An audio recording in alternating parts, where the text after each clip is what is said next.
कक्षा 12 के 2024 की बोर्ड परीक्षा को लेकर हम फिजिक्स का एक महत्वपूर्ण डेरिवेशन आपको बताएंगे। वेरी मोस्ट हमने 3 स्टार भी लगा दिए हैं।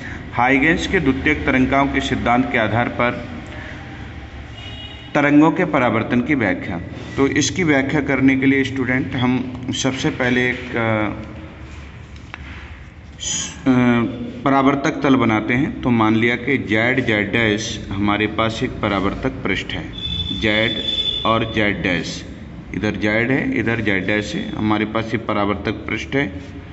मान लिया इस परावर्तक पृष्ठ पर एक वर्णीय प्रकाश का एक समतल तरंगाग्र ए बी आपतित होता है, तिरछा आपतित होता है।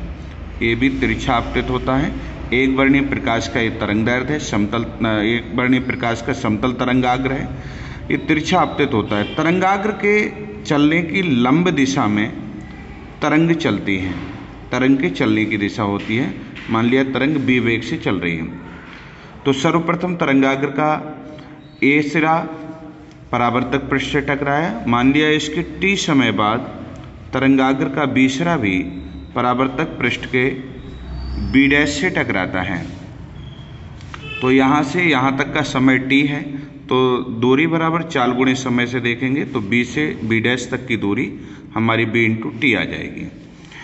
जितने समय में तरंगाग्र का बी सिरा बी डैश तक जाता है उतने समय में ए से उत्पन्न हुई द्वितीयक तरंगिकाएं उसी माध्यम में गोलीय तरंगाग्र के रूप में बढ़ती हुई ए डैश तक पहुंच जाती हैं। टी समय में ए से ए डैश तक पहुंच जाती हैं।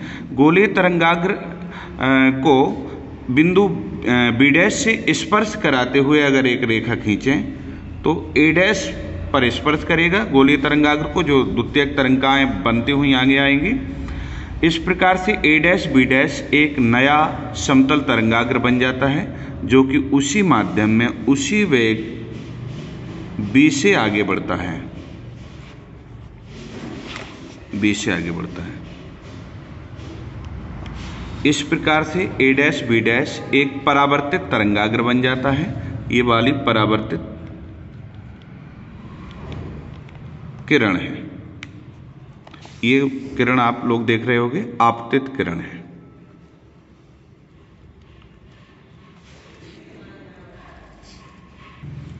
आपतन बिंदु ए पर अगर अवलंब खींचे तो परावर्तक पृष्ठ के लंबवत हम लोग अवलंब खींचेंगे।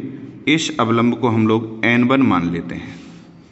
तो आपतित किरण और अवलंब के बीच बना हुआ कोण आपतन कोण कहलाता है। इसको I से डिनोट करेंगे। स्टूडेंट अगर ये कोण I है तो यहाँ से ये कोण भी I बनता है, यानी कि बी ए बी डैश भी I बनेगा। I कैसे होता है? अगर ये कोण I है तो ये 90 माइनस I होगा। आपको मालूम है ये 90 माइनस I इसीलिए होगा क्योंकि आपतित किरण और तरंगाग्र परस्पर लंबवत होते हैं। समतल तरंगाग्र और तरंग के चलने की दिशा परस्पर लंबवत होती है, तो ये I है तो ये 90 माइनस I। अब दूसरी बात है यहाँ से कि अभिलंब सदैव परावर्तक तल पर लंब होता है। अगर ये 90 माइनस I है तो ये पूरा 90 बनाने के लिए इधर I होगा, क्योंकि I और प्लस 90 माइनस I, तो I से I कट जाएगा, पूरा 90 बन जाएगा। कुल मिला के अगर इधर I आता है तो ये कोण भी I बनेगा। इसी प्रकार से बिंदु B डैश पर हम एक अवलंब बनाएंगे। ये N2 हो गया। ये परावर्तित किरण है और अवलंब के बीच बना हुआ कोण परावर्तन कोण होता है। अगर इधर R है तो ये कोण भी उसी की तरह R होगा, क्योंकि यहाँ 90 माइनस R बनेगा। इस प्रकार से ये परावर्तन का चित्र बन जाता है हाइगेंस के द्वितीयक तरंगिकाओं के सिद्धांत को बेस लेकर। चित्र के आधार पर हम थ्योरी लिख देंगे उसी प्रकार से। माना जेड जेड डैश एक परावर्तक पृष्ठ है जिस पर एक वर्णीय प्रकाश का समतल तरंगाग्र ए बी आपतित होता है। सर्वप्रथम तरंगाग्र का ए सिरा परावर्तक पृष्ठ से टकराता है। उसके टी समय बाद तरंगाग्र का बी सिरा भी परावर्तक पृष्ठ से बिंदु बी डैश पर टकराता है। इतने समय में ए से उत्पन्न द्वितीयक तरंगिकाएं बिंदु ए डैश तक पहुंच जाती हैं, जिससे ए डैश बी डैश परावर्तित तरंगाग्र बन जाता है, जो कि उसी वेग से आगे बढ़ता है। तरंग का वेग b है। अब आगे देखिए डेरिवेशन को।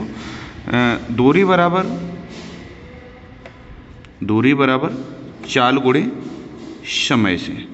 अगर दूरी बराबर चाल गुणे समय से लें हम, तो यहाँ पर दूरी देखिए बी बी डैश, तो बी बी डैश, दूरी की जगह लिखेंगे बी बी डैश, चाल की जगह लिखेंगे बी और समय की जगह लिखेंगे टी।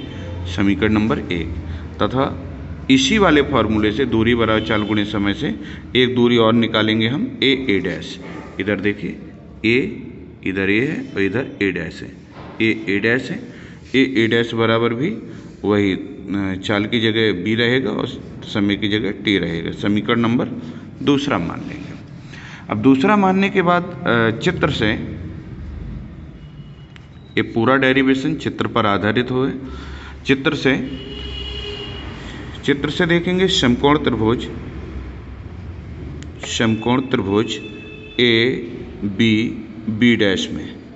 इधर दिखा देते हैं आपको समकोण त्रिभुज ए बी और ये बी डैश।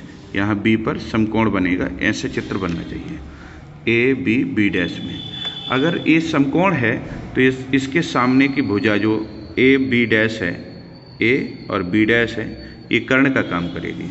तो समकोण यहाँ पर आ जाइए समकोण त्रिभुज ए बी बी डैश में। तो इधर देखेंगे साइन आई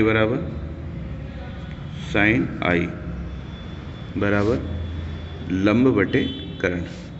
तो लंब की जगह आएगा बी बी डैश और कर्ण की जगह आएगा ए बी डैश।